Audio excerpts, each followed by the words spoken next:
Saber se a Grande Vitória está preparada para que pessoas com deficiência tenham qualidade de vida e se conseguem ter mobilidade, acessibilidade. É sobre isso que eu converso com os meus convidados. Alex Mariano, diretor-presidente da Ceturb, também com o arquiteto e urbanista Gregório Repsoldi e com o presidente do Conselho Estadual dos Direitos da Pessoa com Deficiência, José Carlos Siqueira Júnior. Bom dia para vocês todos. Bom dia, André. Bom dia. Bom, vamos começar então com o José Carlos. A cidade, a Grande Vitória, está preparada para receber pessoas com deficiência? O caso do Matheus demonstra a garra e a determinação de todas as pessoas com deficiência.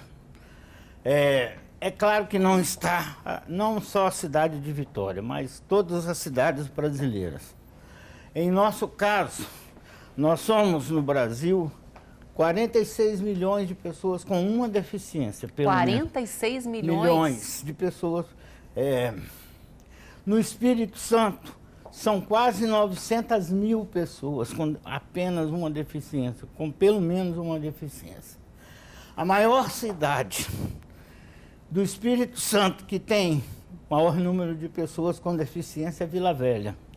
Ela tem quase 95 mil pessoas com deficiência. Onde estão essas pessoas na rua? Onde estão? Essa é a grande pergunta. Elas estão confinadas, o preconceito escondido. Se não tem visibilidade, não tem como se perceber, se fazer presente. Partindo do princípio que a cidade não é inclusiva, os próprios prédios públicos que deveriam ser inclusivos não são.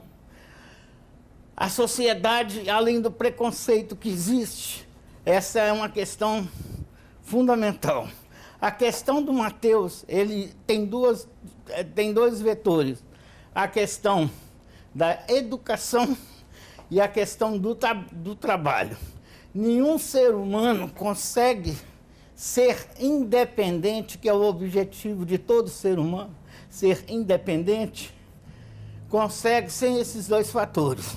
Na questão do trabalho, dos 46 milhões de pessoas com deficiência no Brasil, 30% das pessoas 30 milhões das pessoas com deficiência no Brasil têm condição de trabalho. A lei de cotas, que é a lei que garante ao trabalho, a pessoa com deficiência, consegue diretamente apenas 900 mil empregos. Onde vão parar? Qual é o destino das pessoas, das 29 milhões e 100 mil pessoas? Essa é a grande pergunta. A questão da educação. A educação é o fator mais inclusivo para o ser humano. Tá certo. E essa também é uma grande dificuldade para a pessoa com deficiência. É verdade. A questão do Matheus é uma exceção. Tá certo. Bom, a gente está vendo aí, a gente viu algumas imagens agora há pouco dos ônibus, né, que tem o suporte ali, o elevador para os deficientes. Qual a porcentagem, Alex Mariano, dos ônibus aqui da Grande Vitória, pela Ceturb, que tem esse equipamento? Qual é o acesso que as pessoas têm a ele? Bom, do sistema Transcol nós temos hoje operando 98,5%. Na verdade, na operação chega a 99,70%, porque os demais 1,5% fica na frota reserva. Nós temos também o trabalho do Mão na Roda, que são 9.500 viagens mês, transporta 2.900 pessoas. É um serviço gratuito do Estado, que está orçado em 7,5 milhões ano dos gastos do Estado, e acessibilidade nos terminais. Mas temos que avançar muito, porque nós temos dificuldade nos pontos de embarque e desembarque, que é o mobiliário urbano responsável pelos municípios. Uhum. O que nós fizemos? Estamos finalizando. A Ceturb, no ano de 2015, agora nesse primeiro semestre de 2016, ela fez um levantamento dos 5.500 pontos de embarque e desembarque da região metropolitana, fotografando, vendo se tem abrigo, se não tem abrigo, se tem baia de ônibus, se não tem baia, calçadas, situações das calçadas. E a partir desse trabalho desenvolvido, vamos procurar os municípios, o Estado, o poder público, junto aos municípios, para melhorar essa situação, né? Porque a calçada é um grande problema que nós enfrentamos. É verdade, não adianta ter o elevador no ônibus se realmente as pessoas não conseguem chegar até o ônibus, né? Então esse é um grande problema. Sim, e não apenas a calçada do ponto de embarque e desembarque. Sim. O cidadão tem que fazer sua parte também, né? Então, assim, tem a responsabilidade da calçada, do morador, né? A calçada cidadã, que o município ele tem o padrão, o arquiteto aqui presente ele pode falar os detalhamentos com mais técnica, né? Tá, a gente já vai falar sobre isso então com o Gregório, porque a acessibilidade também inclui comunicação.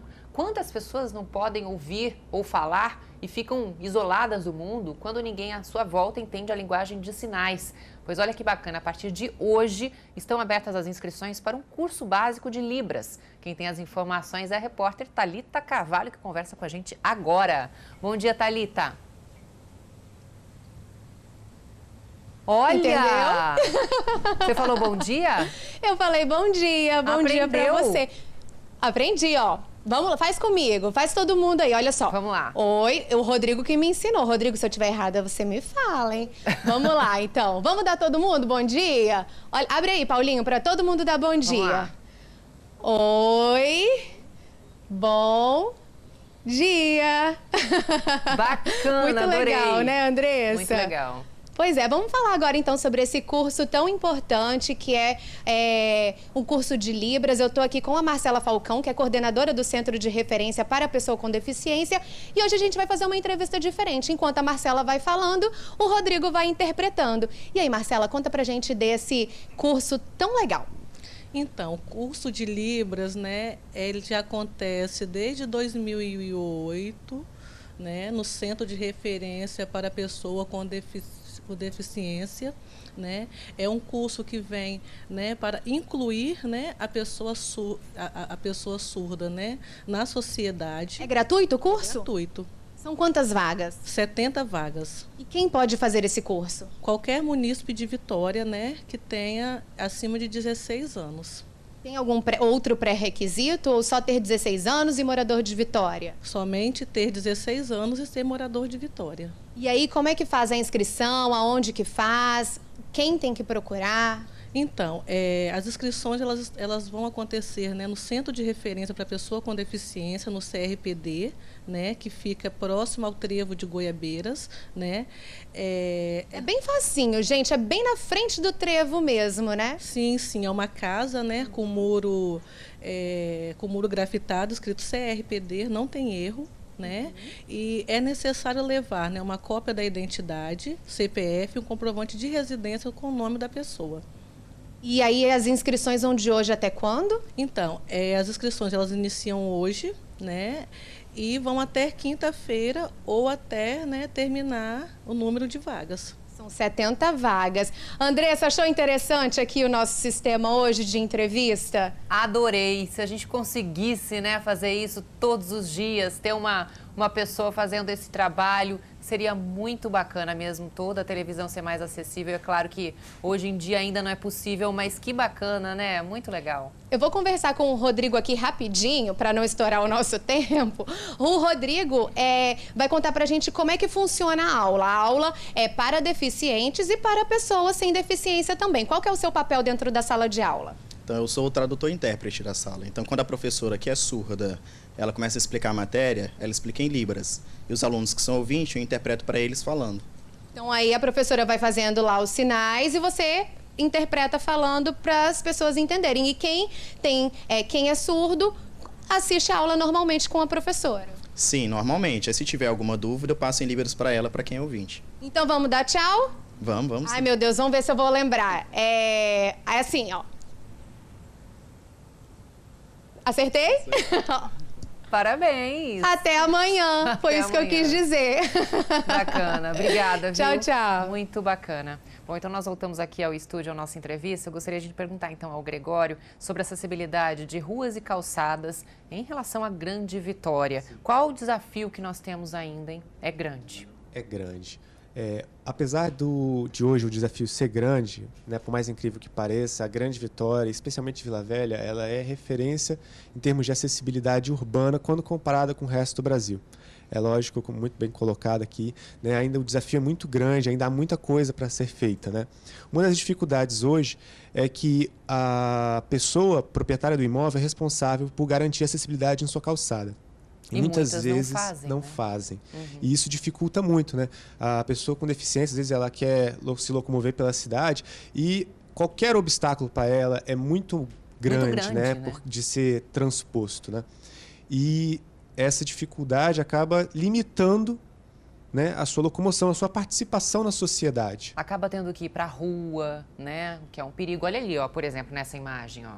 Ele não tinha como andar na calçada, ele foi para a rua, e fica um perigo para o trânsito também, né? Sim, se colocando em risco. Interessante da filmagem que a gente vê que é em frente a um edifício educacional, né? Então, um edifício que devia estar dando um exemplo.